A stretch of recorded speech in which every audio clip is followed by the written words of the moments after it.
Maha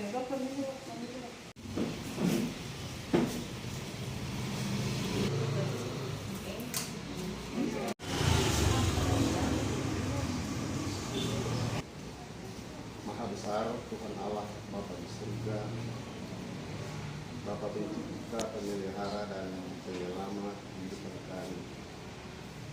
Di pagi ini Tuhan dan para undangan yang tidak tepat satu. Kegiatan ini merupakan kegiatan di mana pada beberapa yang ingin kita sampaikan. Ini merupakan tupoksi dari masing-masing Wilker layak kerja puskesmas. Yang kedua memfasilitasi desa maupun negeri. Yang keempat menggerakkan masyarakat untuk partisipasi dalam kegiatan atau program kesehatan. Nah, keempat ini memang sedikit biasanya menjadi problema. Masyarakat untuk menggerakkan masyarakat untuk datang ke imunisasi atau KB itu agak sulit karena mindset masyarakat kan berbeda. Contoh kasus saat ini kan vaksin kan agak sulit. Itu mendorong masyarakat untuk mengikuti anjuran pemerintah untuk melakukan vaksin. Yang kelima, membuat SK Posyandu atau kader. Kalau galala SK Posyandu sudah ada, kader lansia maupun balita.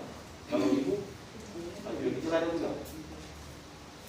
Yang berikut terakhir memberikan masukan, harapan, umpan balik dan kebutuhan masyarakat akan pelayanan kesehatan.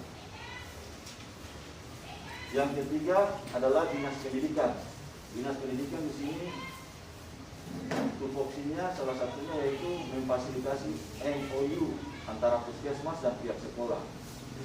Berkoordinasi pada kegiatan A.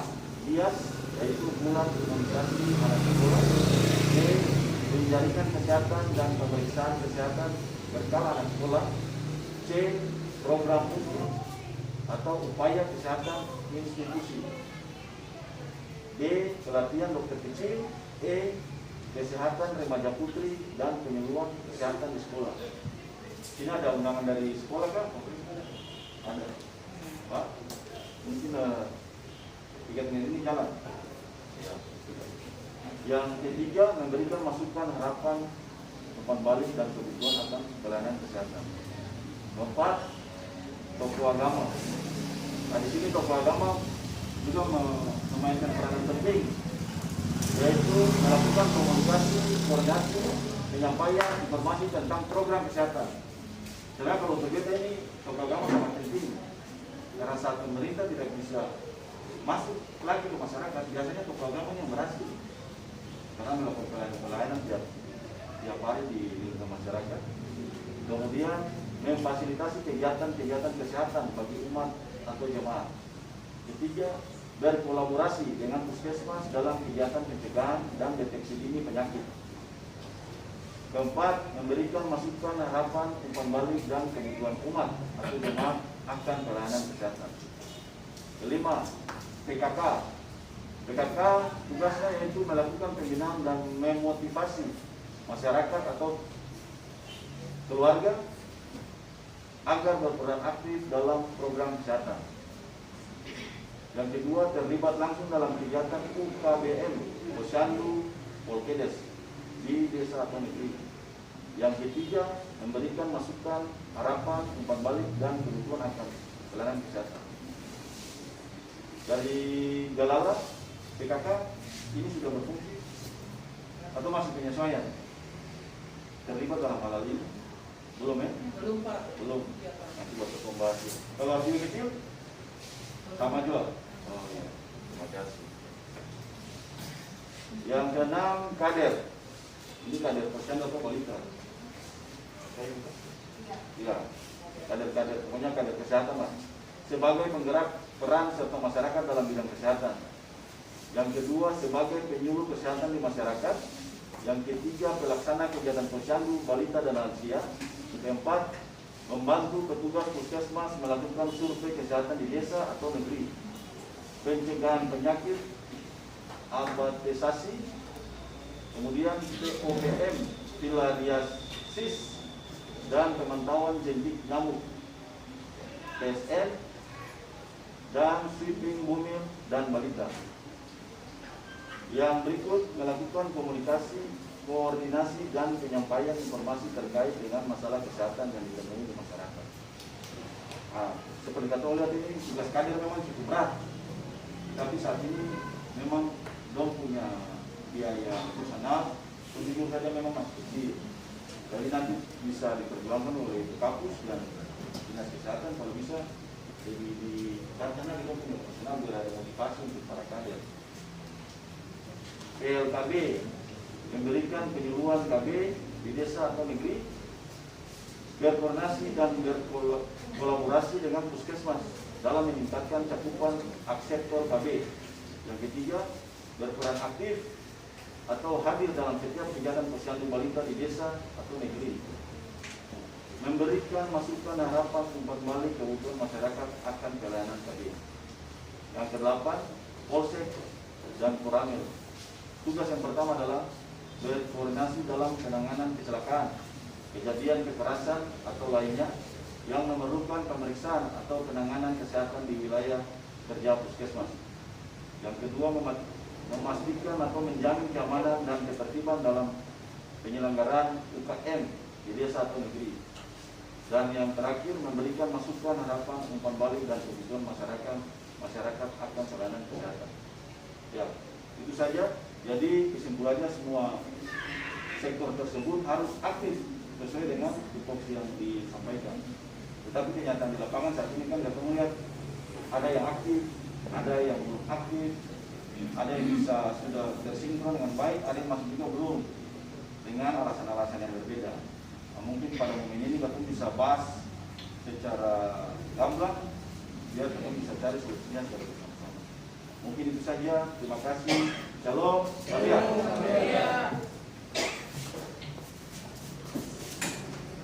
Ibu sekalian, Katong akan masuk dalam dinamika kelompok yang mungkin bisa menjelaskan. Iya, makasih. Kalau saya mau bilang aman dari COVID juga Ibu, kan kita saya tahu kata siapa di rumah tangga mana yang kena COVID, ada yang kena COVID. Jadi kita juga kemungkinan tidak bisa bilang aman karena kita kan saya tahu di tangga ini dia mungkin ada COVID tapi dia semua jujur, semua bilang pada atau lapor ke puskesmas. Begitu Ibu, itu saja menurut saya. Puskesmas Hatiwek kecil ini sudah maksimal dalam melaksanakan tugas dan tanggung jawab apa Bang? Jujur. Menurut Bapak? Jujur. Ya, pertama-tama kita mau bilang kita tinggal di Rijali, alamat di Rijali, di sini undangan dari Hypermarket UGM. Jadi kalau untuk pertanyaan yang Ibu kayaknya kita sih bisa jawab karena kita sifatnya pelayanan itu. Oh iya, kalau begitu terima kasih Kak. Beta mungkin lemparkan juga ke orang. Kalau Bapak tinggalnya agak jauh, Pertanyaan kayak seperti itu mungkin kita bisa jawab tuh Ibu. iya, makanya seperti itu ya. Karena kan begini Bu, kalau untuk program CSR ini Ibu bilang sudah berlangsung 3 tahun ya Bu. Ya, 3 tahun.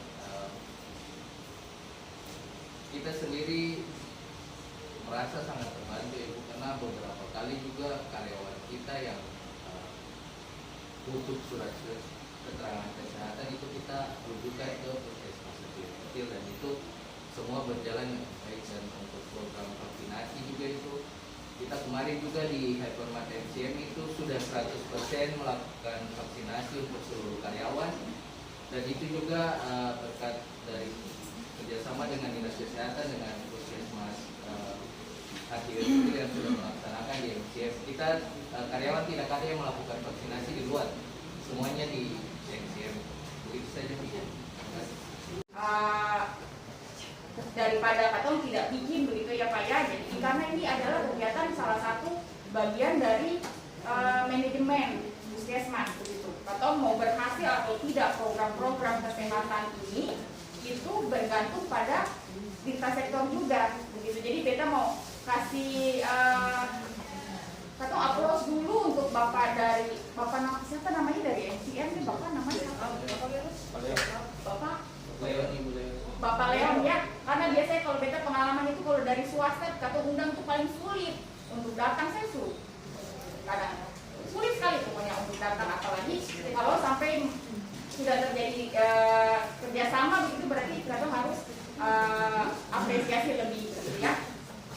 Atau langsung mulai ini pemaparan yang beta paparkan ini adalah sampai trimester 3 atau ini kan sekarang di bulan November, berarti capaian program yang beta angkat itu sampai trimester 3 sampai bulan September, karena sekarang ini kita ada di trimester 4, trimester terakhir.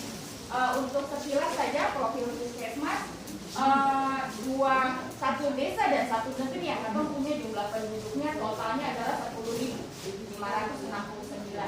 Jumlah kepala keluarganya 2.467, terdiri dari satu desa, desa Galala dan negeri Hatiwe Kecil. Ini adalah peta wilayahnya.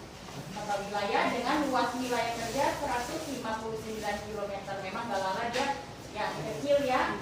Kecil di sini, ada satu lagi di sini yang paling luas itu adalah Hatiwe Kecil. Ini ketersediaan sumber daya manusia kesehatan yang ada di puskesmas. Dokternya 2, salah satunya beta dengan dokter Dimas ada di sini, kemudian ada dokter gigi, dokter Isya ada di sini, ada perawat, bidan, tenaga counseling, promkes, gizi, analis dan apoteker. Ini memang secara perhitungan memang masih kurang sebenarnya, tapi ini yang ada yang akan berjalan sejauh ini. Kemudian ini adalah visi dan misi puskesmas, mungkin sudah ini akan selalu kita bawakan setiap kali ada paparan gitu ya atau lewat. Ini adalah kata nilainya atau pakai singkatan MANISE. Nah, ini adalah gambaran 10 penyakit terbanyak yang ditemui di puskesmas. Ini yang kita ambil adalah di bulan September. Seperti yang bisa kita lihat, nomor 1-nya itu hipertensi ya. Kalau menurut beta pengalaman biasanya tuh ISPA nomor 1, biasanya setiap tahun, setiap bulan semua puskesmas biasanya ISPA. Tapi ini mulai terjadi pergeseran. Mungkin kalau kata analisa kenapa, mungkin yang pertama ISPA itu batuk pilek Bapak Ibu, ISPA infeksi saluran pernapasan akut. Karena COVID ini jadi orang batuk pilek tuh takut datang ke puskesmas, takut disuruh swab begitu. Jadi mungkin karena itu jadi dia hipertensi yang naik jadi nomor 1, diikuti dengan ISPA, faringitis. Ini yang jadi nomor 4 Bapak Ibu, nomor 4 skabies. Ini biasanya tidak pernah masuk di 10 penyakit terbanyak biasanya, tapi sudah beberapa bulan ini dia naik langsung ke nomor 4 ya. Kalau ranking itu dia langsung ranking nomor 4. Skabies itu apa? Skabies itu gatal-gatal Bapak Ibu. Banyak sekali pasien, karena kalau biasanya pasien datang itu pasti khasnya itu tidak cuma sendiri, pasti dia bawa anaknya, cucunya, omanya, opanya, semua dengan keluhan yang sama. Itu sudah skabies. Jadi apa ya, ada bahasa daerahnya mungkin kan? Ada ya?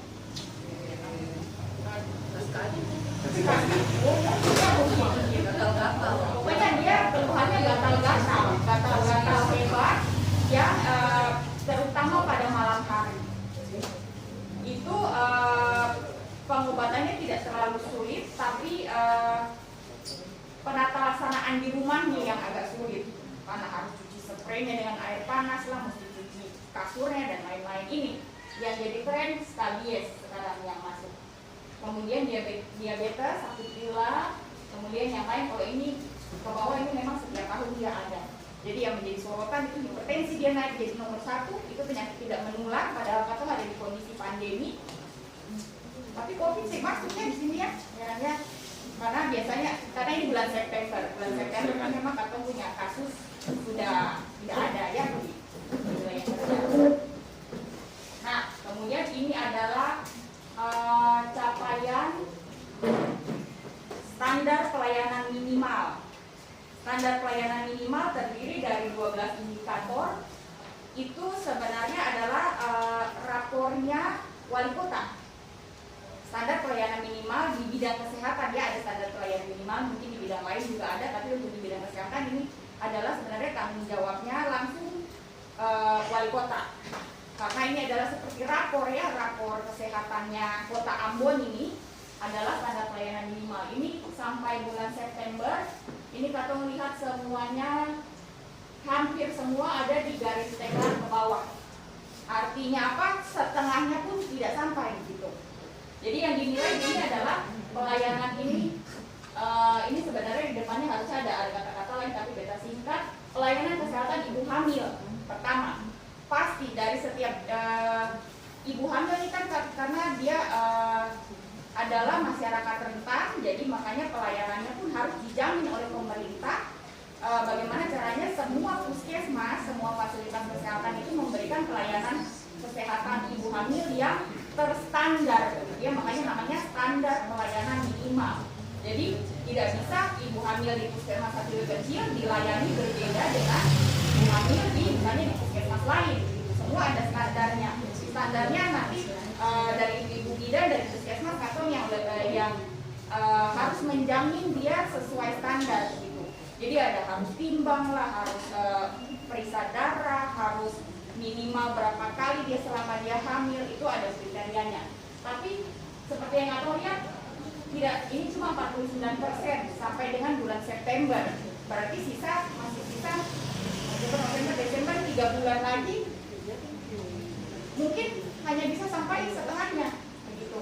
Kemudian yang berikutnya yang Atau lihat adalah ibu bersalin. Ibu bersalin yang dituntut dari standar ini apa? Dia harus melahirkan di fasilitas kesehatan. Mungkin ibu kader kalau ibu kader pasti sudah sering dengar begitu ya. Ibu hamil harus melahirkan di fasilitas kesehatan, di puskesmas atau di rumah sakit atau di klinik yang memang ada izinnya. Tidak boleh lagi sebenarnya ibu hamil melahirkan di rumah walaupun dia ditolong bidan. Walaupun bidan yang tolong, tapi tidak boleh lagi di rumah. Sebenarnya itu yang dituntut. Itu baru 48%. Kemudian pelayanan kesehatan bayi baru lahir. Bayi baru lahir artinya dia harus ada standarnya, dia harus memenuhi kriteria, dia harus dapat imunisasi apa, dia harus ditimbang berapa kali, gitu ya. Sama juga cuma 50%. Pelayanan balita, nah ini balita ini adalah nanti ranahnya biasanya banyak dia bersinggungan dengan kadernya balita. Kalau kita bicara balita berarti otomatis pelayanan yang kita berikan itu banyak di posyandu, Bapak Ibu. Jadi makanya posyandu ini menjadi salah satu ujung tombak pemerintah ya, bukan puskesmas sebenarnya. Jadi posyandu ini kan punyanya masyarakat begitu ya, yang bekerja sama di dalamnya ada sisi kesehatannya. Jadi kalau kita bicara balita yang baru 37% sampai dengan bulan September ini, berarti banyak balita yang tidak mendapatkan pelayanan sebagaimana mestinya, pelayanan kesehatannya, baik dari sisi imunisasinya. Nanti kita lihat berarti nanti ini dia di dalamnya ada imunisasi dasar lengkap yang juga tidak tercapai. Kemudian imunisasi lanjutan yang tidak tercapai juga di sini. Dan juga kunjungan posyandu balita. Kalau pelayanan kesehatan balita itu berarti kan dia harus timbang dalam 1 tahun 8 kali. Otomatis dia ditimbang di mana? Jadi posyandu. Kalau dia tidak datang posyandu berarti kan tidak dihubungi di balita. Kemudian berikut adalah usia pendidikan dasar. Di sini ada perwakilan dari sekolah. Otomatis ini 0, sama sekali 0. Dengan tidak berjalannya pembelajaran tatap muka, maka kegiatan yang kata biasanya turun di sekolah, biasanya mungkin di SD ya, di SD atau pemeriksaan murid-murid di SD kan tidak jalan. Makanya ini sama sekali 0 dari, karena memang selama tahun ini tidak ada tidak turun sekolah. Kemudian yang tadi Bapak saya punya presentasi ada bias dan lain-lain, itu kan juga tidak jalan. Biasnya nanti di tahun depan kemungkinan sudah akan jalan bias dan MR lagi. Bapak Ibu mungkin ingat MR, Ibu kader mungkin ingat MR tuh yang kata seperti tahun berapa tuh yang kampanye MR 2018 atau kampanye MR nanti akan jalan lagi di tahun depan.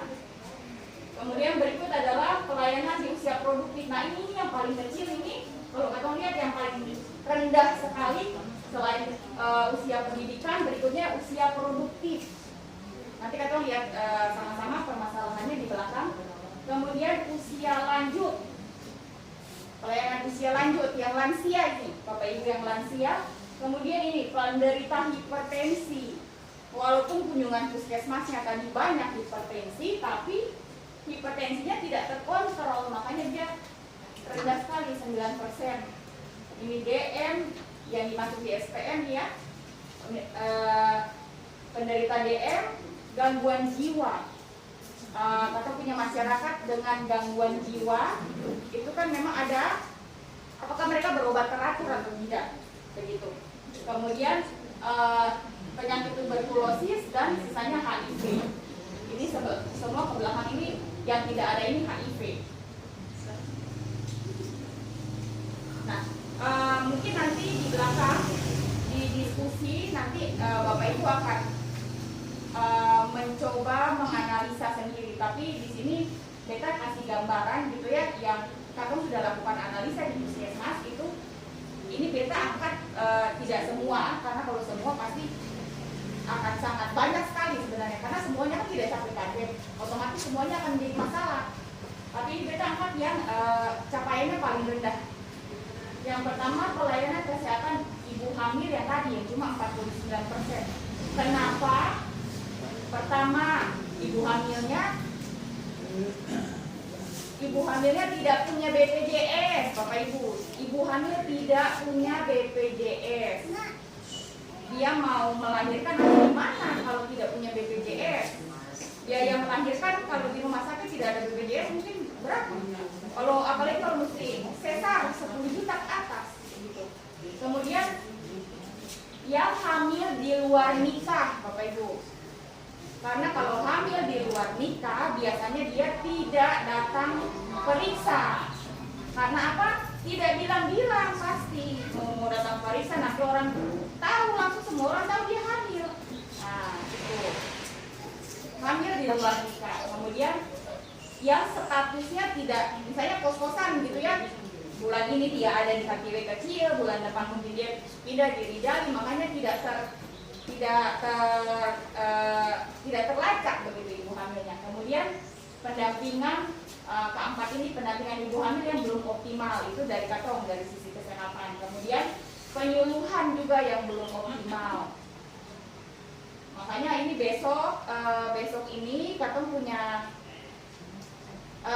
mencari di belakang akan Katong izin sekali nanti dari desa. Katong akan jalannya menyampaikan penyuluhan keliling gitu ya, untuk terkait dengan ibu hamil ini. Kemudian berikutnya ibu hamil memilih ke dokter kandungan karena ada USG. Betul, kita hamil juga beta di dokter kandungan. Selain juga puskesmas begitu. Karena di puskesmas tidak ada USG karena alatnya saja sudah mahal. Kemudian dokternya atau bidannya belum terlatih untuk USG. Padahal sebenarnya kalau di Jakarta begitu ya, puskesmas ada USG, dokter umumnya bisa USG, ada pelatihannya khusus untuk USG. Atau ada dokter kandungan ya berpraktek di puskesmas setiap 1 bulan sekali misalnya begitu. Kemudian berikutnya pemeriksaan ibu hamil di posyandu tidak dilakukan.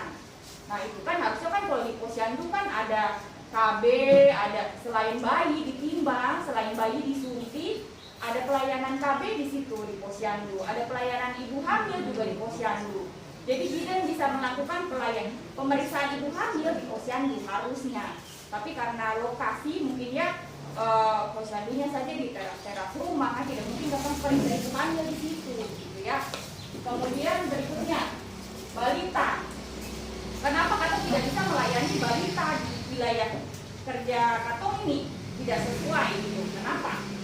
Pertama, yang datang posyandu saja sedikit.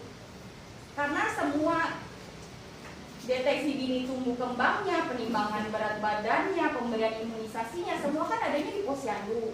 Kalau posyandunya saja tidak ada yang datang atau yang datangnya sedikit, bagaimana kita mau capai pelayanan kesehatan kesehatan balita ini.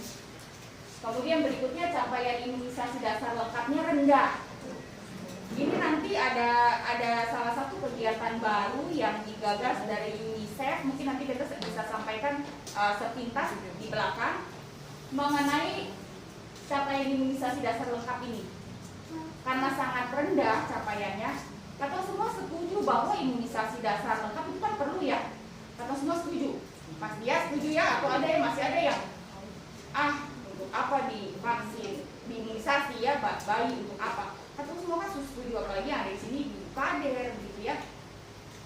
Tapi pada kenyataannya ada yang sama sekali bayi tidak dapat imunisasi sama sekali dari lahir sampai usia harusnya sudah lengkap begitu.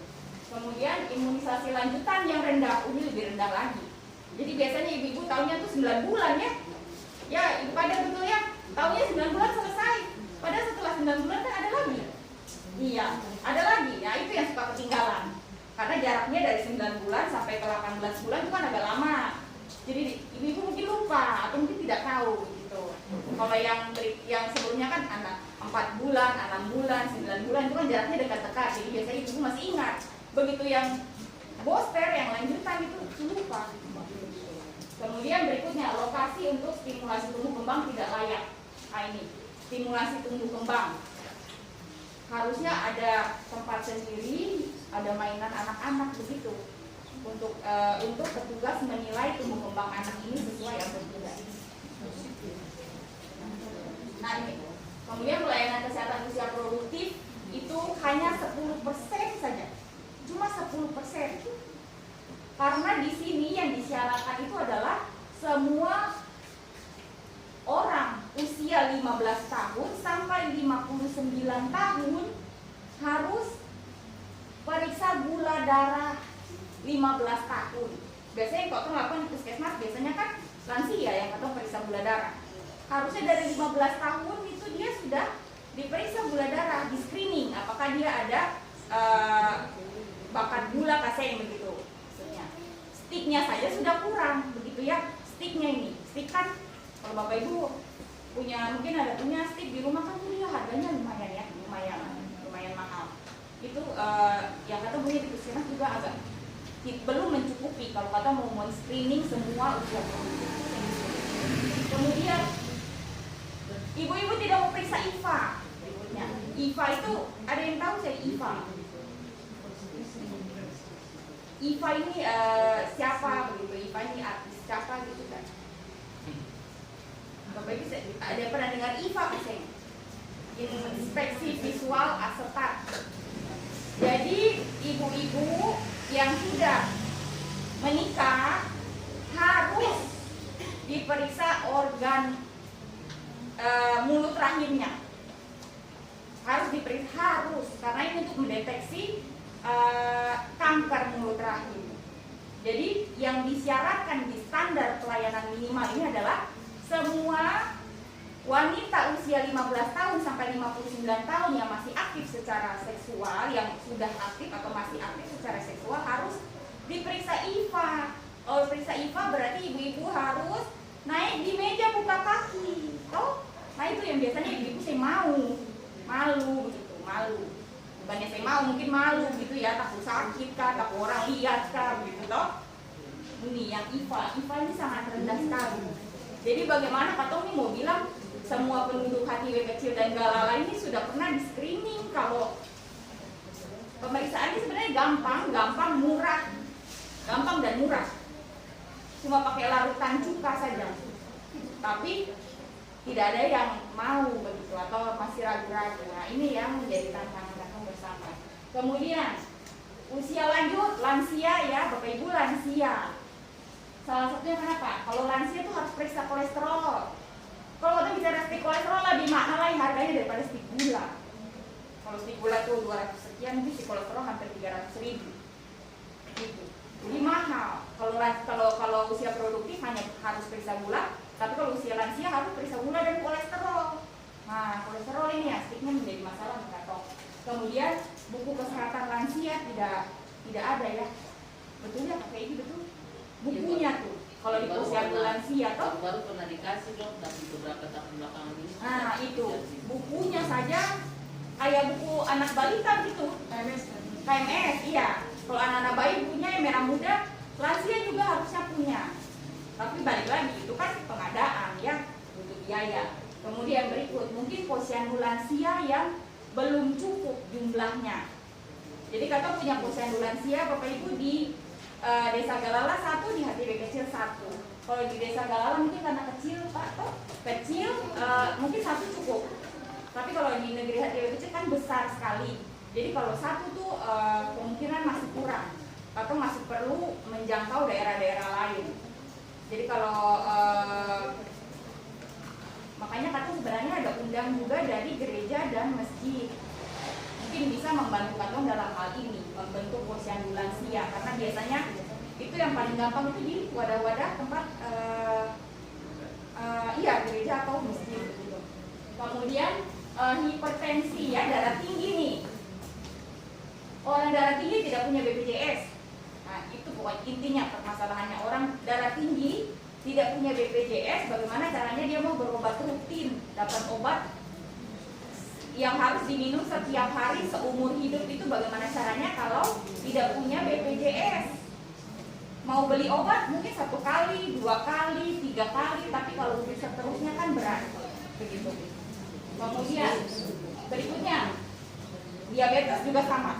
Obat diabetes itu lebih mahal daripada obat darah tinggi. Ada yang sampai disuntik, itu kan mahal. Kalau tidak punya BPJS, itu bagaimana? Nah, kemudian ini berikutnya itu sudah standar pelayanan minimal atau masuk di PISPK, Bapak Ibu. PISPK sudah pernah dengar toh? Bapak Ibu sudah pernah dengar PISPK? Program Indonesia Sehat dengan pendekatan keluarga. PK atau PISPK. Jadi orang puskesmas turun ke rumah dengan membawa formulir, lalu katong melakukan pendataan terkait dengan banyak hal. Katong tensi juga, katong periksa gula darah juga, gitu. Dari sisi kunjungan, kalau desa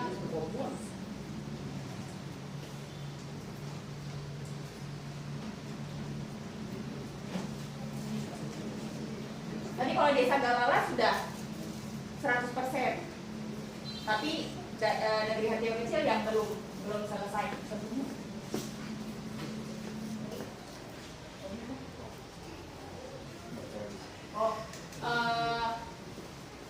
Dan dari hasil pendataan itu katong dapat namanya IKS, Indeks Keluarga Sehat.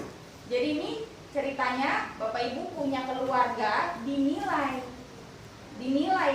apakah sehat atau tidak, itu intinya orang puskesmas turun di rumah, lihat rumahnya, lihat airnya, lihat saluran pembuangan WC-nya dan orangnya yang ada di rumah untuk menilai apakah rumah ini, keluarga ini sehat atau tidak. Dan hasilnya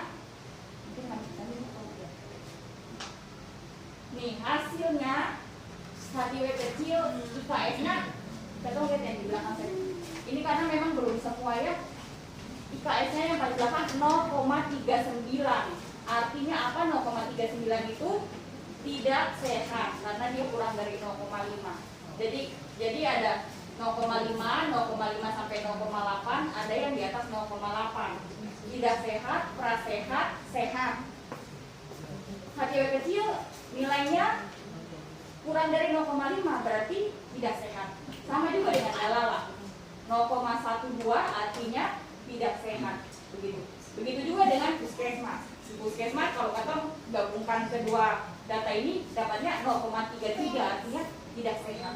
Artinya rumah yang sudah, jadi nilai dari per rumah itu digabung menjadi nilai satu desa.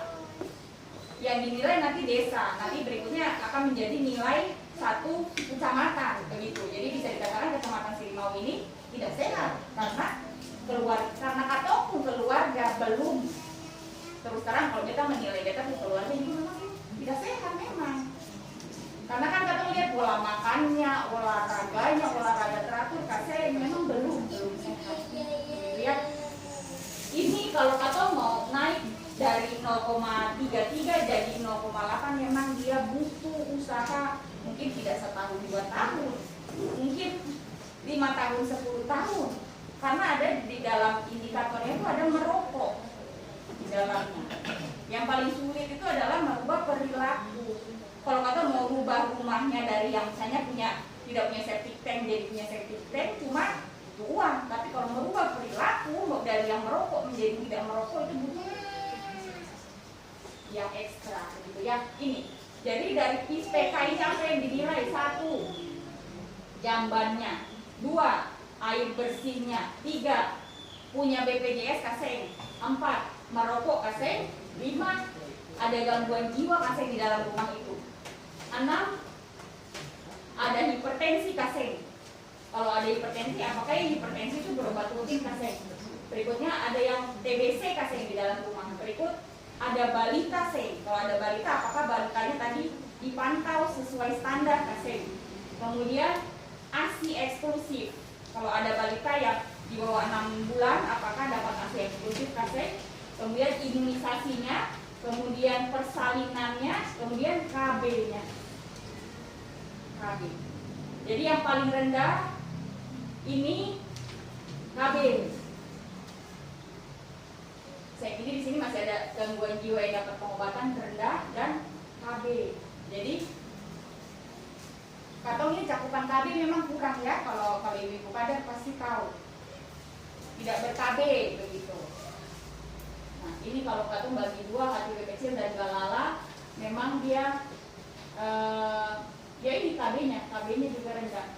Tapi ini kan pendataan belum 100%. Jadi nanti kalau sudah 100% kemungkinan angka-angka ini bisa berubah. IKF bisa naik, bisa turun. Nah, ini masalah dari PISPK ya. Jadi Bapak Ibu, proses PISPK ini masalahnya yang pertama, keluarga tidak punya kakak. Tidak punya kakak mungkin banyak di Wara ya. Di Wara ya. Pak, di Wara belum punya kakak. Iya, mungkin ya betul. Betul tuh. Kalau dari petugas yang turun katanya warganya banyak yang tidak punya kakak di Wara. Ada ibu. Ada ya? Iya. Mungkin dosen tahu di Mungkin mana. dosen mau kasih. Oh. Karena di luar tuh mesti waktu berbicara dong sampai dong mengerti dong. Agak sulit ya. Dari sisi bahasa saja sudah tantangan ya. Betul. Kemudian keluarga yang tidak di rumah waktu petugas turun ya. Kemudian keluarga yang menerima petugas tidak ramah. Oh ya, itu memang perlu dievaluasi dari kedua belah pihak, dari keluarga juga dari Katong juga. Kemudian ada keluarga yang menolak untuk didata, tidak mau kasih data. Kira Katong ada mengusung apa begitu ya. Kemudian yang berikut adalah Katong tidak jalan PISPK memang selama pandemi. Memang selama pandemi, sebelum pandemi itu ada jalan dan sekarang sudah mulai jalan lagi, tapi yang di tengah-tengah itu di Katong memang tidak, pendataannya sempat terhenti. Nah, kemudian ini masalahnya kalau dari indikator itu KB 1 tadi ya. Kemudian hipertensi juga jadi masalah. Orang dengan gangguan jiwa yang tidak berobat rutin, kemudian merokok, masih banyak angka merokok dan ASI eksklusifnya rendah. Jadi kalau dari tadi SPM sudah ada masalah banyak, sekarang dari PISPK kurang lebih masalahnya mirip-mirip gitu ya, karena memang harus ini tuh. Jadwal vaksinasi mungkin ini bisa disampaikan Senin sampai Kamis di Puskesmas, Jumat dan Sabtu di MCM, begitu. Jadi itu kalau di MCM beta kurang tahu karena itu koordinasi langsung dari Dinas Kesehatan dengan Dinas Perindak.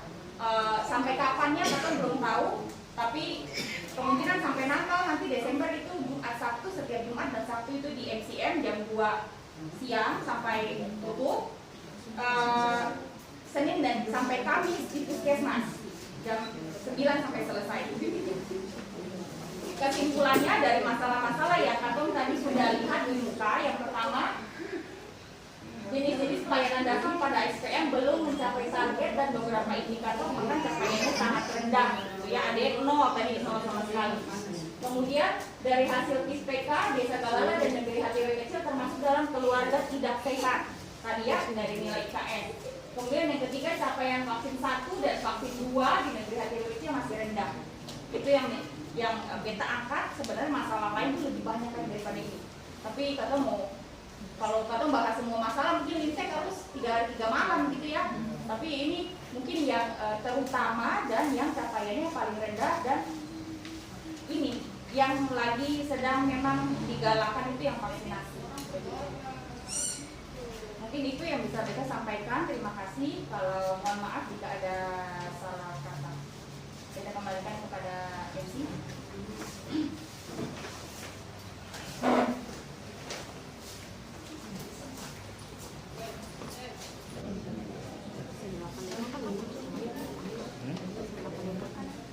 Sing beta di sini. Beta di sini.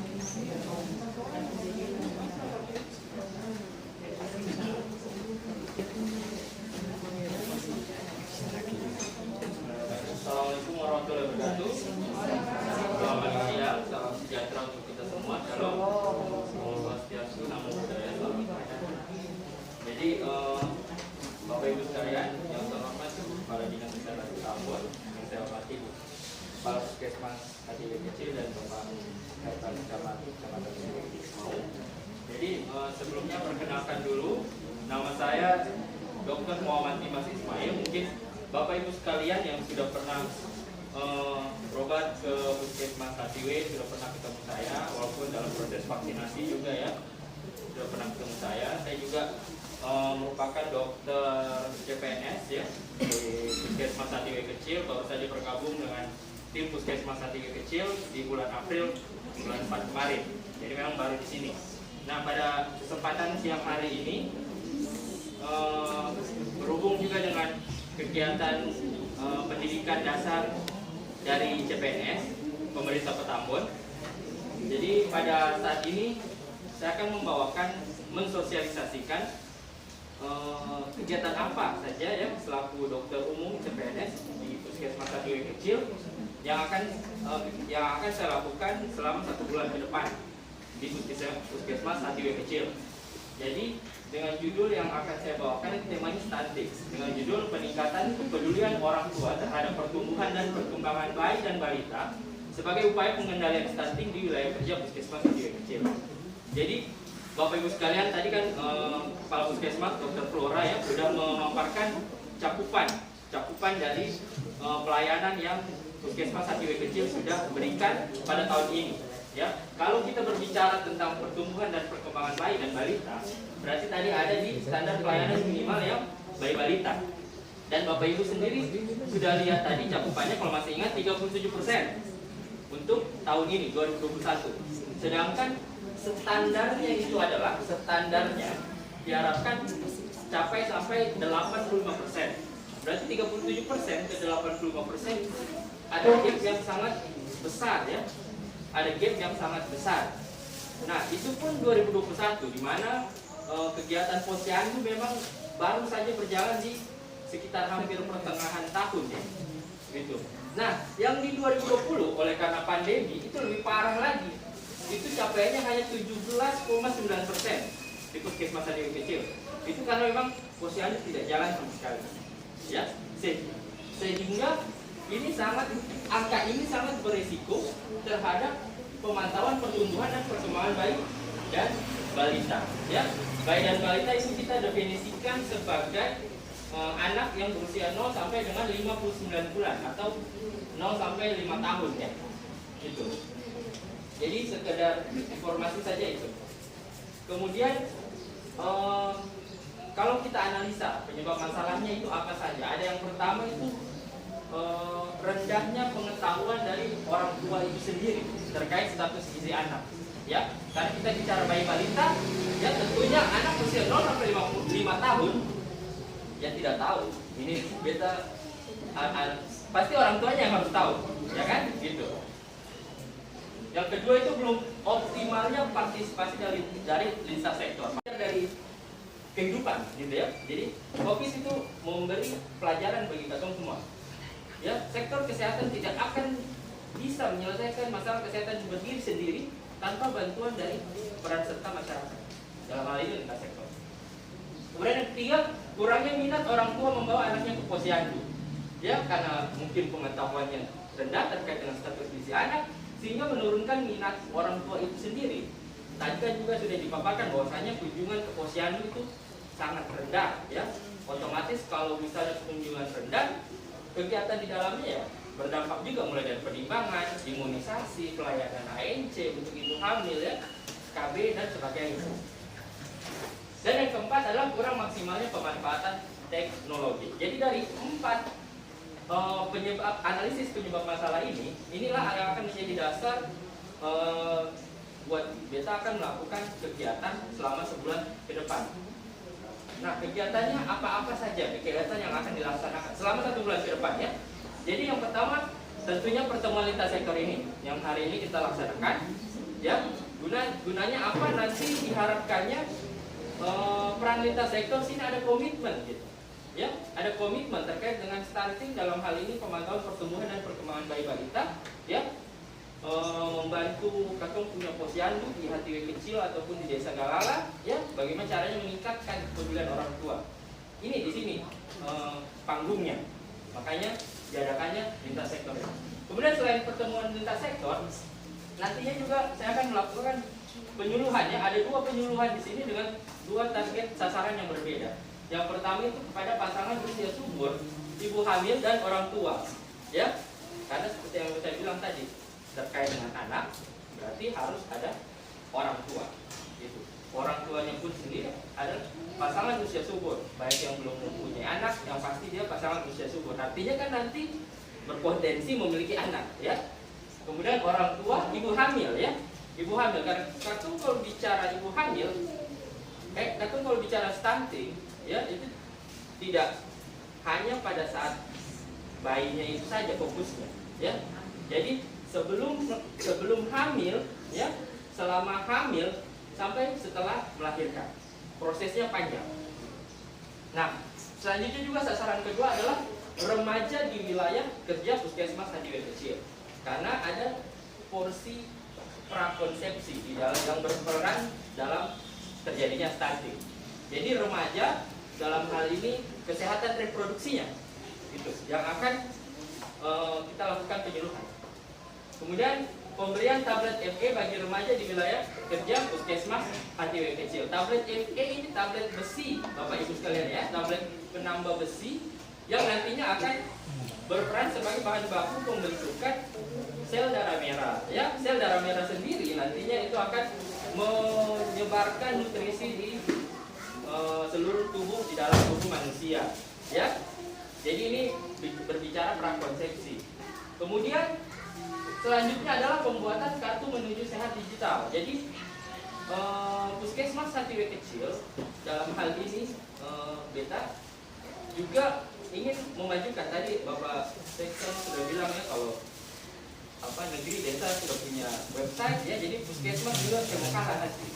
Jadi puskesmas akan buat website, di dalamnya nanti ada kartu menuju sehat digital. Di sini tujuannya adalah untuk memicu partisipasi dari masyarakat. Kalau selama ini kartu KMS, gitu, ya, kan di Wilkader di belakang yang isi, ya, gitu, ya, di Wilkader yang isi. Jadi dengan KMS digital ini secara online, orang tua dimanapun, ya, bisa mengakses KMS tersebut, bisa memasukkan tinggi badan dan berat badan anak. Nanti akan ketahuan status gizi dari anak tersebut, apakah anaknya kurang gizi, status gizi kurang, atau gizi berlebih, atau malah stunting. Itu nanti akan ketahuan. Jadi Kantong Puskesmas mencoba melemparkan ke masyarakat, ini loh, nah, partisipasi, silakan, seperti itu. Dan nantinya hasilnya akan ternotis oleh Puskesmas langsung apabila ada anak-anak, ya, yang gizinya kurang atau masuk kategori stunting, supaya bisa diintervensi lebih cepat. Kemudian yang ke-5 itu adalah pelatihan refreshing karir bayi dan balita, baik yang di desa Galala ataupun di negeri HTW kecil. Itu terkait dengan pemantauan pertumbuhan dan perkembangan, dan juga nanti terkait dengan sosialisasi KMS digital ini. Kemudian yang terakhir adalah pelaksanaan lomba bayi dan balita sehat di wilayah kerja Puskesmas ATW kecil. Itu nanti katong akan laksanakan, ya deh. Makanya ada lintas sektor di sini. Nanti harapannya bisa diberitahu kepada orang-orang tua bahwasanya kita akan melakukan lomba bayi balita sehat di sini ya. Ibu kader belakang ya, tolong nanti diinformasikan melalui posyandu, bapak ibu sekalian yang di depan, bapak-bapak juga bisa diinformasikan ke tetangganya atau ke keluarganya. Rencananya sendiri untuk penyuluhan adalah minggu 4 November. Penyuluhan ini 2. Minggu 4 November berarti minggu depan ya. Tablet EP juga pemberiannya minggu depan. Pembuatan kartu menuju sehat digital itu sedang dalam proses dengan target penyelesaiannya itu tanggal 30 November atau minggu ke-4 November. Sehingga pelatihannya juga bisa dilakukan pada minggu tersebut, minggu 4 November. Nah, sedangkan pelaksanaan lomba bayi balita sehatnya ini nanti minggu pertama Desember. Jadi masih ada waktu panjang untuk mensosialisasikannya ya Bapak Ibu sekalian. Kita minta tolong. Nah, kemudian itu tadi kegiatan-kegiatan yang 1 bulan ke depan akan kita laksanakan. Kemudian kalau misalnya kita bicara stunting, Bapak Ibu sekalian sudah tahu apa itu stunting? Kalau ibu kader sudah tahu apa ya? Pasti tahu. Jadi coba benda tanya ke bapak-bapak yang di depan, Bapak Leon mungkin kira-kira stunting itu apa? Kalau stunting itu yang kita tahu itu dia Pendek dia pertumbuhannya itu tidak baik. Ya. Kalau Bapak Wakasek mungkin ada tambahan? Ada tambahan atau mau bicara bagaimana tentang stunting? Coba ini jelaskan dulu. Dia bilang beda stunting. Beda stunting itu apa? Sepakat dengan Bapak Leo? Sepakat ya. Jadi kan tahu semua. Berarti ibu-ibu kader juga pasti kan sudah hatam ya masalah stunting ini. Stunting itu adalah keadaan ya, keadaan kekurangan gizi kronis ya, yang menyebabkan gangguan pertumbuhan pada bayi balita ya, sehingga menyebabkan dia pendek. Betul tadi yang Bapak Leon bilang. Nah, jadi masalah stunting itu, ini sekedar angka saja ya, sekedar angka berdasarkan Riskesdas. Kalau misalnya nasional itu 37% anak nasional ya, secara nasional stunting. Sedangkan katong di Maluku itu ada 38,9%. Itu dari 2013 ya. Yang paling tinggi di Nusa Tenggara 41%. Jadi memang secara prevalensi angka stunting di Maluku itu masih tinggi karena di atas rata-rata nasional. Sedangkan kalau misalnya di Ambon itu ini dari survei 10 puskesmas maupun stunting di Kota Ambon, 10 puskesmas ya. Itu didapatkan ada 728 anak yang masuk kategori stunting, baik di dalamnya itu pendek dan sangat pendek, dengan total sasaran 13.397 bayi balita. 728 ini baru dari 10 puskesmas ya, sedangkan Kato puskesmas ada 22 di Kota Ambon. Jadi belum semuanya memang. Masalah stunting ini adalah yang permasalahannya adalah kayak fenomena gunung es begitu. Yang kelihatan sedikit tapi yang karena tadi mau tahu stunting dari mana? Kan harus diukur gitu ya. Sedangkan tadi kata pencapaian saja yang melakukan pelayanan ke posyandu sangat rendah ya. Dan ini masalah bukan cuma di ATW kecil. Beta sebelumnya di Waihoka, di puskesmas Waihoka di atas begitu juga sama ya. Sebelumnya juga di Buru, beta di Buru, di Puskesmas Mako begitu juga. Jadi masalah penimbangan bayi balita itu rata-rata di semua ya gitu. Jadi kayak fenomena gunung es. Kata angka ini belum jelas gitu. Ini angka betul nggak sih? Makanya tadi kita bilang bahwasanya partisipasi dari masyarakat ini sangat penting gitu ya. Kalau ketemu tangga, coba ditanya anaknya sudah timbang, sudah ke posyandu belum bulan ini, gitu ya kan? Atau menyediakan platform nanti secara online. Kalau misalnya mau cek dia dia pendek kan, dia stunting atau dia kurang gizi kurang, itu nanti kantong sediakan melalui online. Gitu. silakan Bapak Ibu nanti sampaikan ke masyarakat, utamanya di wilayah kerja Puskesmas HJW Kecil dan Desa Galau.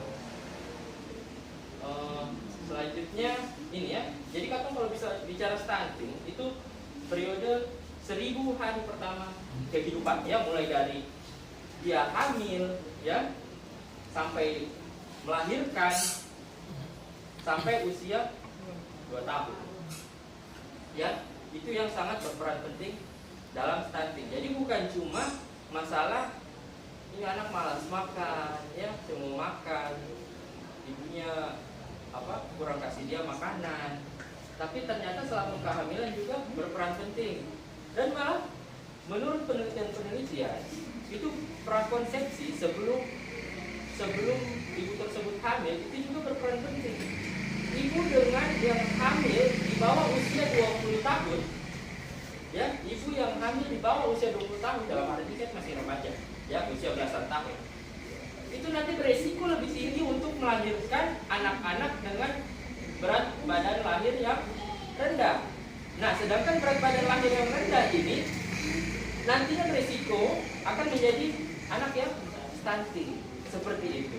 Belum lagi kalau dipikirkan yang remaja, ibu yang remaja nih tentunya mentalnya masih tidak sematang orang yang di atas 20 tahun yang sudah matang secara mental dalam hal mengasuh anak nih ya. Sedikit-sedikit anak nangis ya kan, kasih susu belum tentu betul ya asinya. Nah seperti itu. Jadi sebelum hamil pun juga berpengaruh. Makanya tadi ada kegiatannya menyasar kepada remaja ya. Ini kegiatan menyusui dini, ASI eksklusif, MPASI mulai 6 bulan ya, bukan di bawah 6 bulan, mulai 6 bulan sampai menyusui sampai 2 tahun itu sangat penting. Nah ini materi-materi ini nanti akan disampaikan saat penyuluhan. Ada manfaat IMD bagi bayi ataupun ibu. Nah manfaat menyusui juga ada. Kemudian makanan pendamping ASI. Pentingnya apa memantau pertumbuhan dan perkembangan bayi balita ya? Itu harus dilakukan secara rutin ya. Dilakukan di posyandu. Tapi kalau sesuai SPM itu bisa juga di PAUD sebenarnya. Jadi guru-guru bisa melakukan pengukuran juga. Kemudian dicatat di KIA. Kenapa itu penting? Karena tadi Dokter Flora sudah jelaskan bahwasanya pelayanan minimal itu dalam 1 tahun anak tersebut harus minimal 8 kali. Minimal 8 kali. Kalau cuma 1 kali tidak masuk kriteria standar minimal. Ya. Selain pertumbuhan ada perkembangan ya, pertumbuhan tadi terkait dengan fisiknya ya, perkembangan terkait dengan perkembangan anak tersebut, mulai dari gerak kasar, gerak halus, bicara, bahasa, sosialisasi, itu sebenarnya ada di buku KIA yang tebal itu semua ya. Tapi coba ditanya ibu hamil yang punya anak, itu buku KIA pernah dibaca sih? Jarang, sangat jarang ya gitu. Nah ini pentingnya tadi yang apa? Kenapa harus minimal 8 kali ya? Karena di buku di KMS itu ada grafik ya. Grafik kakak bisa monitoring. Kalau cuma 1 kali misalnya dia datang di bulan pertama ini pertimbang, dia tidak bisa tahu bulan depan itu dia naik maksudnya berat badannya sesuai atau tidak, tinggi badannya sesuai atau tidak. Makanya pentingnya ini memantau pertumbuhan dan perkembangan. Karena ketika dia tidak naik, kayak contoh di yang A ini, berarti dari yang usia 0 sampai 1 bulan.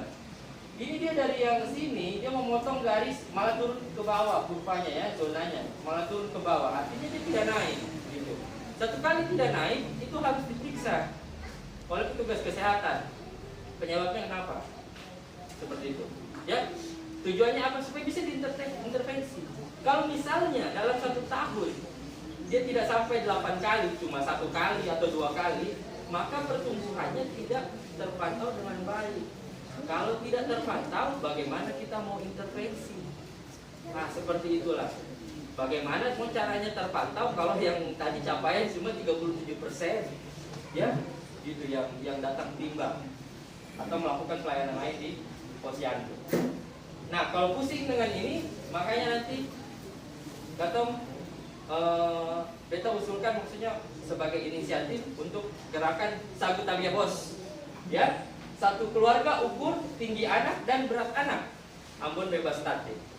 Ya, katong selalu mulai jangan bicara terlalu banyak ke masyarakat umum. Bicara dari paling kecil dulu, katong keluarga sendiri. Ya, anak kah, cucu kah, kira-kira dalam bulan itu sudah timbang, sudah ukur tinggi badannya belum? Mulai dari keluarga kecil, ya, sampaikan ke tetangga, ya, sampaikan ke keluarga lain lagi. Nanti pada saatnya baru ya mudah-mudahan ya di lingkup puskesmas radio kecil di desa Galala ya, nanti bisa semua keluarga di dalamnya, kepala keluarga, ya. Jadi bukan cuma urusan orang tua, apalagi cuma urusan ibu biasanya nih, ya kan? Yang bawa ke posyandu urusan ibu, ya. Beta pun anak yang bawa ke posyandu itu beta, bukan beta main tua, karena dia sibuk, ya. Jadi katong saling menutupi, gitu. Jadi urusan ini bukan cuma urusan orang tua, apalagi istri atau perempuan, gitu ya.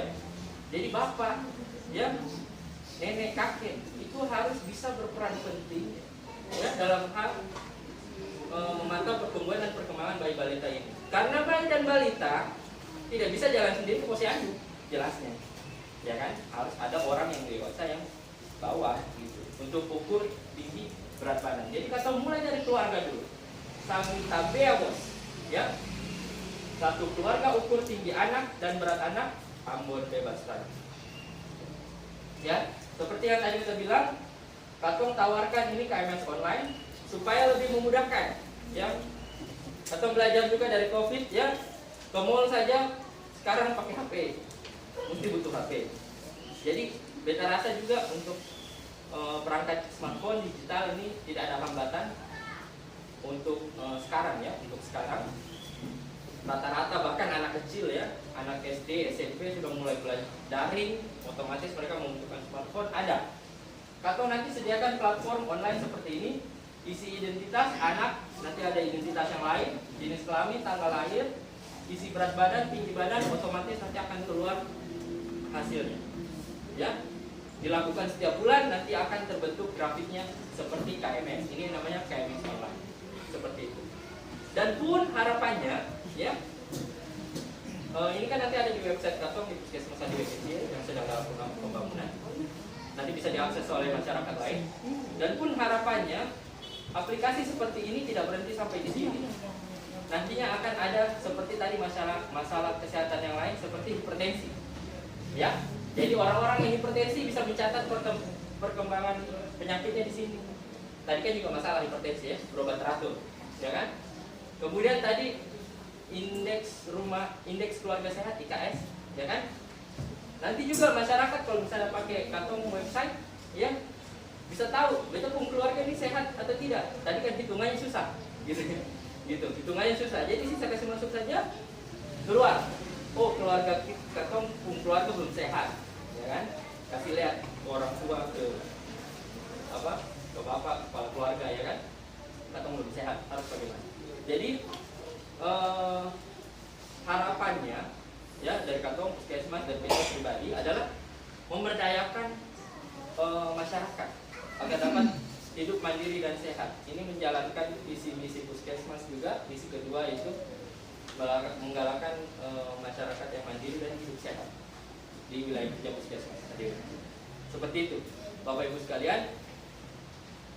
Itu mungkin terakhir. Jadi harapannya seperti itu, ya. Katong pertemuan lintas sektor ini tadi masalah-masalah sudah banyak, ya. Masalah-masalah sudah banyak dipaparkan oleh Persentase Kepala Puskesmas. Kita juga paparkan masalah ini. Harapannya kita nanti punya komitmen, ya, komitmen bersama bagaimana mengatasi masalah ini, ya. Dari peran-peran lintas sektor masing-masing. Oke. Terima kasih Bapak Ibu sekalian. Sekian presentasi dari saya. Assalamualaikum warahmatullahi wabarakatuh. Selamat siang. Shalom. Terima kasih. Tabia.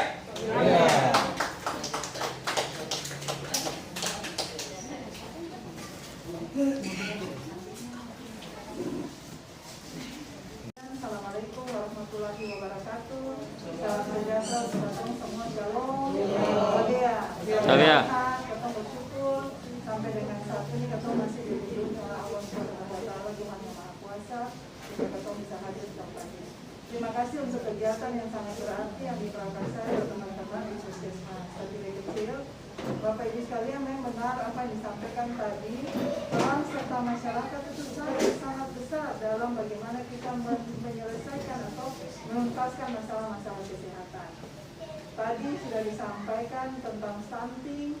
Stunting ini menjadi masalah nasional dan dia masuk dalam program prioritas nasional yang harus memang diselesaikan oleh pemerintah dan harus didukung besar oleh masyarakat, terutama untuk masyarakat yang ada di wilayah kerja Puskesmas Satire Kecil itu sendiri. Bapak Ibu sekalian, bagaimana kita mendapat generasi yang baik kalau masih banyak anak-anak stunting yang ada di Kota Ambon? Tadi sudah dijelaskan kemarin itu tahun ini kita punya ada 12 lokus stunting. Ada 12 desa kelurahan yang menjadi lokus stunting. Tapi setelah dilihat ternyata banyak anak stunting di Kota Ambon, sehingga di tahun 2022 nanti pemerintah menetapkan seluruh desa kelurahan yang ada di Kota Ambon menjadi lokus stunting. Ini karena apa? Masih banyak anak-anak stunting yang katong dapat. Jangan lalu katong lihat sekarang. Dulu waktu kita masih sekolah itu katong lihat katong anak-anak SMP, SMA itu tinggi-tinggi.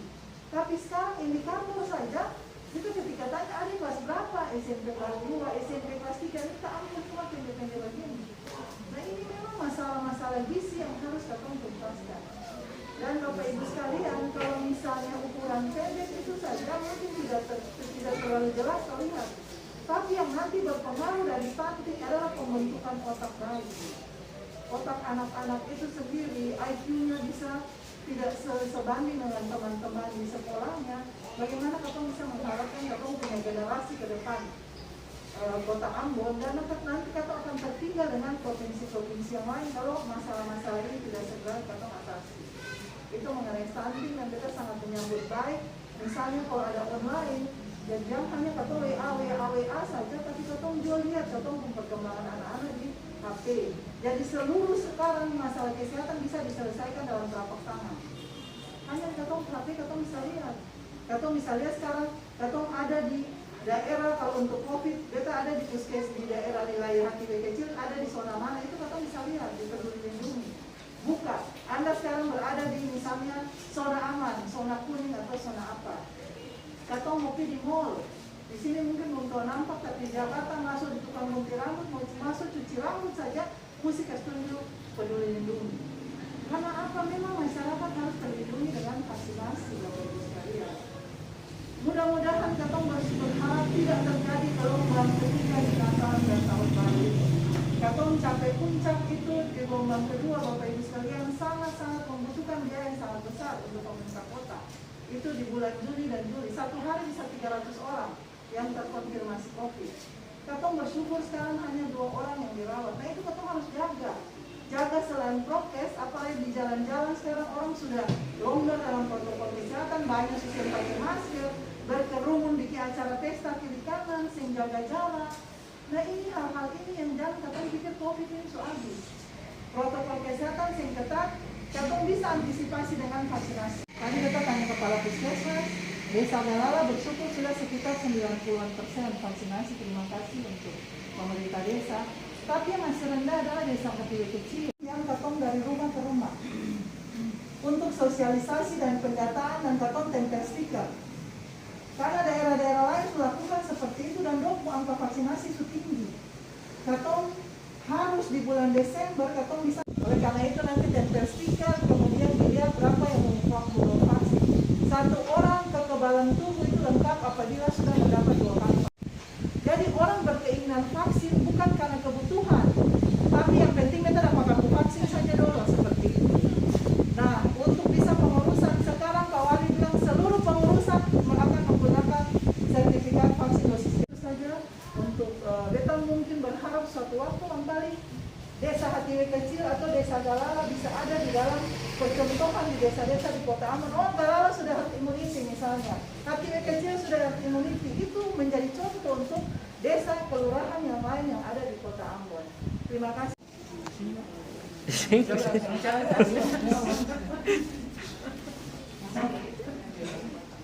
pertanyaan? Iya. Iya, silakan. Ya, terima kasih untuk kesempatan yang diberikan.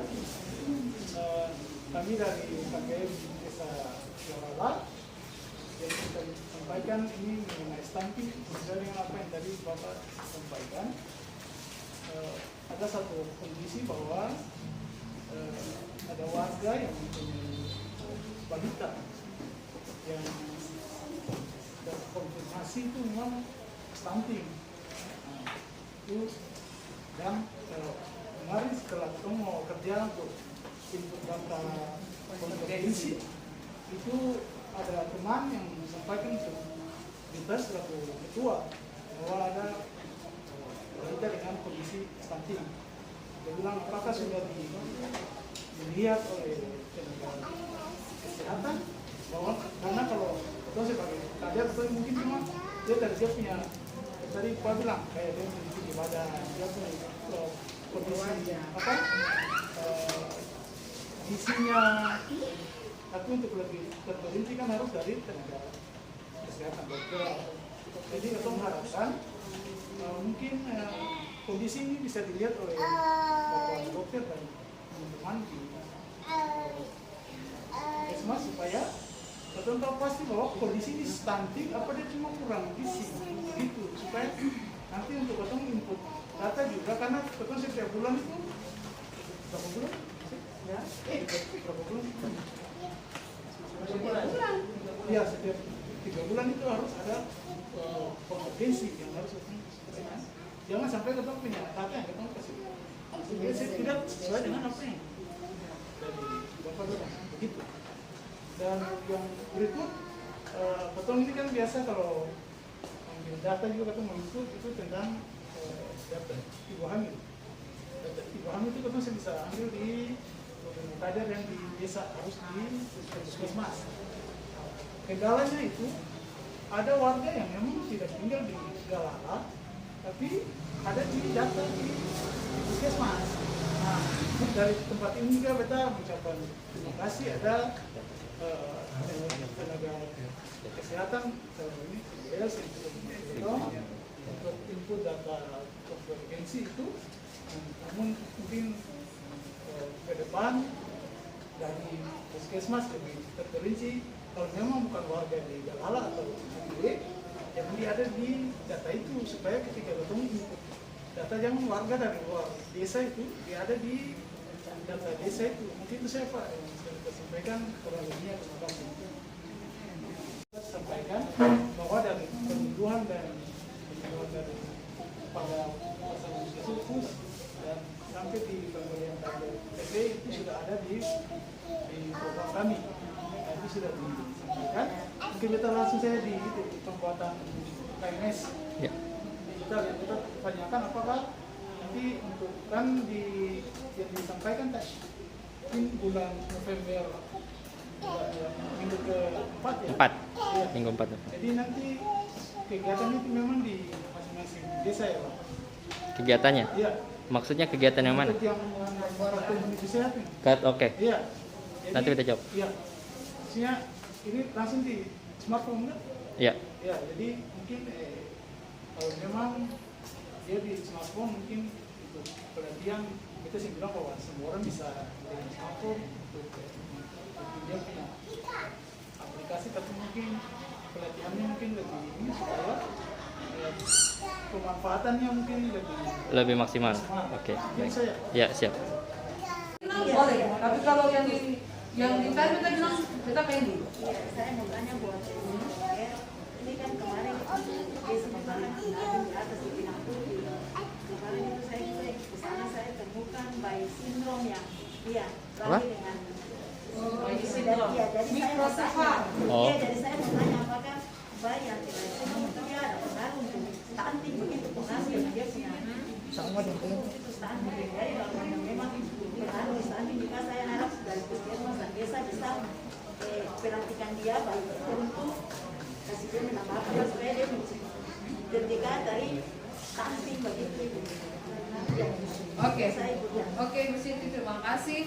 Selanjutnya kita memberikan kesempatan untuk Ibu Eye menjawab apa yang dipertanyakan oleh Bapak Stanley, dan nanti di pertanyaan Ibu Siti nanti disampaikan oleh Pak Stanley tanya mengenai ada satu balita ya, balita stunting di Galala yang penimbangannya bulan kemarin. Kemarin ya baru. Ya, itu kalau tidak salah bulan kemarin, beta ada kan petugas 4, beta sebagai bagi nih 4 posyandu, ini 1 orang tangani, jadi masing-masing yang ada masalah di posyandu itu, petugas itu yang tangani, nanti tinggal lapornya di beta.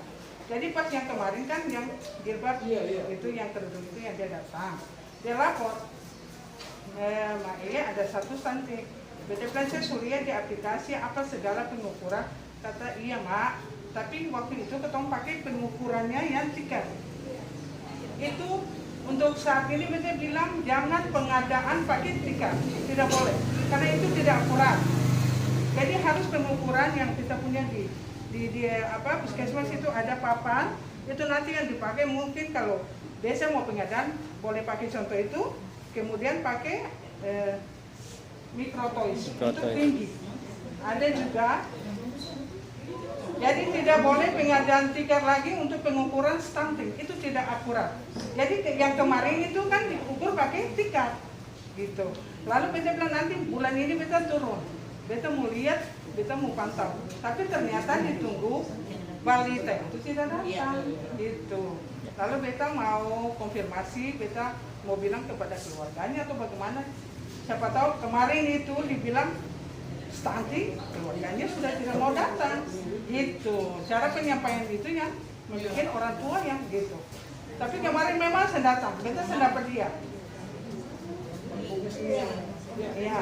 Jadi kalau yang itu beta belum dapat, beta belum bisa menilai bahwa itu stunting gitu. Jadi mudah-mudahan beta akan berusaha ke rumah atau kemana, suruh ke sini kah, bagaimana beta bisa pantau dia. Kemudian mengenai data ibu hamil yang diminta oleh beta baru-baru itu kan sudah sore. Beta tidak ketemu sama bidan-bidan lagi, sedangkan besoknya harus dipresentasi. Lalu beta ambil saja status ibu hamil deh, ibu bidan. Di situ kan ada alamat semua, beta kasihlah. Tapi kalau untuk beta mengetahui ibu ini dia warga Galala atau tidak, itu bidan yang tahu karena mereka yang ini. Jadi karena sudah sore itu yang beta kasih. Tapi kalau waktu itu ada bidan, bisa mungkin Bapak Stanley bisa, ini ibu betul-betul dia warga ini, bisa bidan yang kasih penjelasan. Oke, seperti begitu. Ya. Katong di sini, katong pemeriksaan, katong hanya tanya dong alamat. Katong tanya dong alamat. Kalau dong bilang Galala, ya katong isi Galala. Ya. Mungkin nanti katong kedepannya katong bisa lebih detail tanya sebelah mana. Toh, dari situ katong bisa tahu. Kalau katong tanya begitu, katong bisa tahu ini Galala kah, HTWK. Karena sebagian besar itu dong, kalau katong tanya tinggal di mana, HTWK kecil. Padahal dia tinggal di Lorong Rau, dia bilang HTWK kecil. Kasian tinggal di HTWK kecil, ya tuh bilang Galala, begitu. Namanya masyarakat kadang-kadang dong punya salah pemahaman desanya itu. Terus kemudian menyangkut yang mikrosefal Ibu Siti yang tadi bagaimana? Kalau menurut kita mikrosefal itu dia sudah merupakan bayi dengan kelainan bawaan. Jadi untuk katong mau bilang dia stunting juga mungkin yang tergolong itu karena dia bawaan, cacat bawaan dia. Jadi itu dia sudah dari 2019 katong dengan pihak sosial waktu itu dengan dinas kesehatan turun. Memang sekarang dia sudah ada kemajuan, kemarin beta sudah lihat dia sudah ada kemajuan, dia bisa duduk, yang tadinya dia bisa duduk, dia sudah mulai berdiri, dia sudah mulai berdiri. Cuman dia berbicara cuman masih kata, tapi memang dia tidak sesuai umur karena memang dia punya kelainan bawaan. Jadi itu apa mengerti itu dia memang karena ada kelainan bawaan, jadi dia punya perkembangannya tetap bagaimanapun akan terhambat. Jadi mungkin itu sudah ada dari sosial kita tahu. Mungkin itu saja yang bisa kita. Beta tambah sedikit yang bayi yang paling itu mikrosefal itu ya. Jadi memang ada penyakit ya, biasanya itu kelainan saat kehamilan gitu. Ibunya mungkin kena sakit apa begitu ya, mengakibatkan bayinya lahir dengan mikrosefal atau kepala lebih kecil ya. Nanti keluarnya, lahirnya, ya jelas volume kepala mempengaruhi volume otak di dalamnya. Volume otak yang lebih kecil dibandingkan dengan yang lain, pastinya akan berbeda kemampuannya, ya, perkembangannya baik dari motorik atau yang seharusnya. Ya, katanya sudah dijelaskan gitu ya. Nah, sedangkan stunting sendiri ini itu kita bicara terkait dengan tinggi badan. Ya, stunting. Kalau untuk stunting saja, tinggi badan yang disebabkan karena kekurangan gizi kronis, ya, otomatis juga mempengaruhi fungsi otaknya anak tersebut. Nanti akan di bawah rata-rata anak sehat lainnya. Gitu. Lalu Bapak Sterling terkait dengan kartu KMS digital ini ya, nantinya apa cuma dikader saja nanti tidak maksimal gitu ya. Jadi sebenarnya ini ya, ini apa inisial mulai gitu. Tadi kan Bapak Sekjen bilang, ternyata Desa Galala Negeri Hatiwe sudah punya website sendiri. Katong Puskesmas belum. Nah ini kita inisiatif untuk buat ya puskesmas.com nanti. Nah di dalamnya itu ya untuk inisial ya mulai di dalamnya salah satunya aplikasi KMS digital ini ya. Bapak Ibu sekalian siapapun itu yang berada di wilayah kerja puskesmas di luar juga bisa gitu ya, bisa daftar di dalamnya situ ya. Setelah daftar isi identitas, isi anggota keluarga apa segala macam, nanti bisa dapat nomor kami ya. Untuk awalnya ini baru ini KMS gitu ya, untuk awalnya itu. Jadi ini bukan cuma 1 bulan ini gitu, lalu sosialisasinya cuma di kader ya memang tidak maksimal, tapi ini untuk awalnya. Jadi kedepannya akan tetap Katong lakukan, tetap jalan dan sosialisasinya pasti berjalan. Kalau ada yang berobat apa di puskesmas ya, Katong beritahukan silakan apa daftar ya sebagai apa yang masuk wilayah kerja sini, silakan daftar. Nanti di Posyandu juga kalau ada yang datang ke Posyandu silakan daftar. Modelnya sangat gampang sebenarnya gitu. Bisa buka apa websitenya, nanti ada aplikasinya, login ya, keluar nanti kayak begini.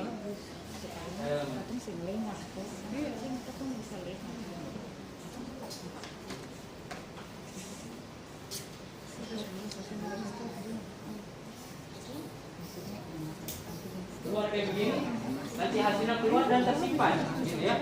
Dan menyambung juga pernyataan yang tadi terkait stunting, ini memang berat tinggi disimpan gitu ya, keluar hasilnya sama kayak yang tadi katanya yang bayi stunting tapi anak stunting tapi belum ke puskesmas gitu. Jadi ini bukan diagnosa baku gitu ya, langsung ternyata itu mengalami stunting, bukan. Jadi prosesnya di sini SOP-nya adalah ketika kita menemukan seperti ini, itu petugas kesehatan yang seperti tadi mau Ibu Eye bilang, Katong harus cross check, datang gitu, ini betulan stunting atau tidak. Nah dari nanti tenaga kesehatan baru gitu. Nah tujuannya dari dibuatnya ini adalah memberikan akses lebih luas ke masyarakat gitu. Karena yang tadi kita bilang, pandemi COVID ini hampir semua orang punya gadget smartphone dan bisa mengoperasikan. Jadi Katong lempar ke masyarakat gitu, silakan buat ini, cek gitu ya. Kalau misalnya dalam perhitungan ternyata stunting, nanti ternotis di puskesmas. Nah sama seperti halnya tadi yang penemuan itu, Katong harus dari puskesmas harus periksa, karena stunting itu juga penyebabnya banyak, bukan cuma masalah ini anak kurang makan apa segala macam gitu ya. Bahkan rokok ya, anggota keluarga yang merokok di dalamnya itu beresiko anaknya stunting. Rokok ini secara penelitian ya. Penyakit lain juga mempengaruhi stunting, banyak hal yang mempengaruhi stunting. Misalnya penyakit TBC pada anak ya, bisa jadi mempengaruhi pertumbuhannya seperti itu. Itu semua nanti tenaga kesehatan. Nah tujuannya sih adalah meningkatkan kepedulian orang tua ya, dalam hal ini dalam pemantauan dan perkembangan, supaya kalau terpantau dengan baik, Katong tenaga kesehatan bisa intervensi lebih cepat, penanganannya lebih cepat, lebih tepat, lebih bagus. Begitu kira-kira Bapak Ibu ya. Terima kasih. Ibu dulu Pak.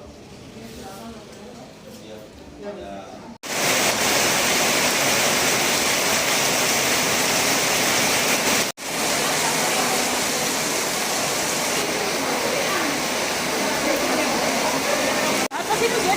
Yang itu tuh.